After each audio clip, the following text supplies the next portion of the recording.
Olá pessoal, aqui é Marcos Thompson. Vamos falar sobre o crescimento espiritual, que é parte do programa de consolidação. Nós vamos falar nessa segunda parte sobre a ação do Espírito Santo e o batismo no Espírito Santo. O Espírito Santo é uma pessoa da Trindade divina. Ele tem personalidade, não se tratando apenas de uma força ou de uma influência. O Espírito Santo é Deus, ele tem os mesmos atributos de Deus, como a eternidade, a onipotência, a onisciência, a onipresença, a sabedoria e outros. O Espírito Santo age poderosamente sobre dois tipos de homens: aquele que ainda não se reconciliaram com Deus pelo Senhor Jesus. O mundo estava perecendo no pecado, mas ignorava o triste estado em que se encontrava.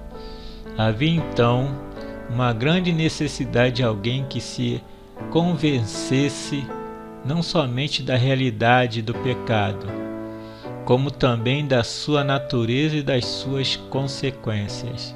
O mundo precisava ainda ser convencido de que Cristo veio salvá-lo do pecado.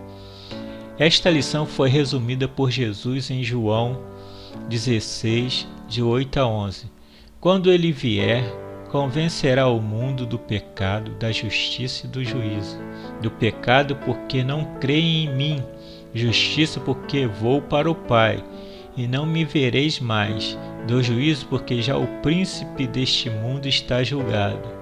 Aqui vemos que o Espírito Santo age sobre os homens ainda não convertidos como um promotor de justiça, trabalhando para mostrar-lhes o pecado em que vivem, de forma a convencê-los a receber a Jesus Cristo como seu Senhor e Salvador. Repare a profundidade infinita do amor de Deus por nós, pois além de sacrificar seu Filho, Jesus, para nos oferecer a sua salvação, ele enviou também o seu Espírito para trabalhar no mesmo objetivo, convencendo o mundo do pecado, da justiça e do juízo. Tudo quanto era possível fazer para levar o homem ao arrependimento e à salvação, Deus já fez. Nós cristãos, o Espírito Santo age sobre os cristãos, consolando-os, santificando-os e revestindo-os com o poder de Deus.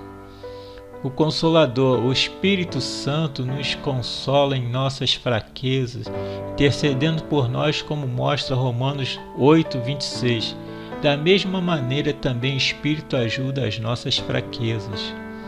Não sabemos o que havemos de pedir como convém, mas o mesmo Espírito intercede por nós com gemidos inexprimíveis.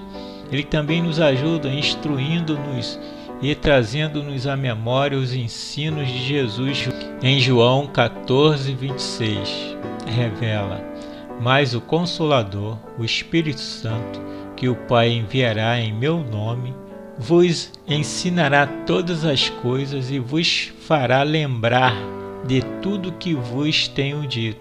O Santificador.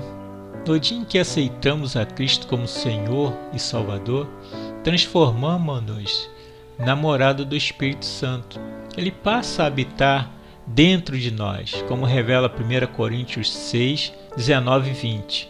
Ou não sabeis que o vosso corpo é santuário do Espírito Santo, que habita em vós, proveniente de Deus? Não sois de vós mesmo, fostes comprado por bom preço. Glorificai, pois, a Deus nos vossos corpos e no vosso espírito, os quais pertencem a Deus.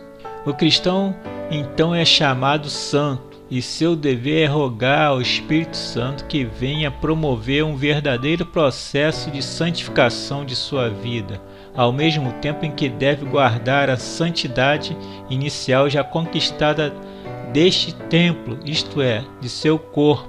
O doador de poder, o Espírito Santo nos reveste com o poder de Deus para que possamos ter uma vida cristã reta e direita, apresentando sempre crescimento espiritual, e também para que possamos bem desempenhar com eficiência o papel que Deus espera de nós, a seu serviço. Trata-se do batismo no Espírito Santo e das unções especiais para servirmos ao Senhor. O batismo no Espírito Santo. Você aprendeu em Mateus 28:19 que o Senhor Jesus quer que nós evangelizemos pessoas que ainda não o conhecem para que elas possam ser reconciliadas com Deus e receber a bênção da salvação. E de fazer discípulos de todos os povos. Vemos, todavia, que em Atos 1:4-8, que ele recomenda que primeiro recebamos um revestimento de poder concedido pelo Espírito Santo, para que possamos apresentar crescimentos contínuos em nossa vida espiritual e para que possamos ter um desempenho eficiente no evangelismo. E o Espírito Santo que Jesus anunciou desceu com poder sobre o grupo dos apóstolos e discípulos que estavam reunidos em oração no chamado batismo do Espírito Santo, ou batismo de fogo, como relata Atos 2:1-4. O apóstolo Pedro, já batizado no Espírito Santo, explicou aos judeus em Atos 2:16, 17, 32 e 33 o fenômeno sucedido. Ante o interesse de muitos pela salvação de Deus através de Jesus Cristo e pelo batismo com o Espírito Santo, Pedro recomendou-lhes para tal em Atos 2:38, um genuíno arrependimento e aliança do batismo nas águas. Arrependei-vos e cada um de vós seja batizado em nome de Jesus Cristo para perdão dos pecados, e recebereis o dom do Espírito Santo. A mensagem de Pedro tornou-se particularmente eficaz pela ação do Espírito Santo, que o havia revestido do poder de Deus. De fato, vemos o tremendo resultado dela no versículo 41. Os que de bom grado receberam a sua palavra foram batizados, e naquele dia agregaram-se quase 3.000 almas.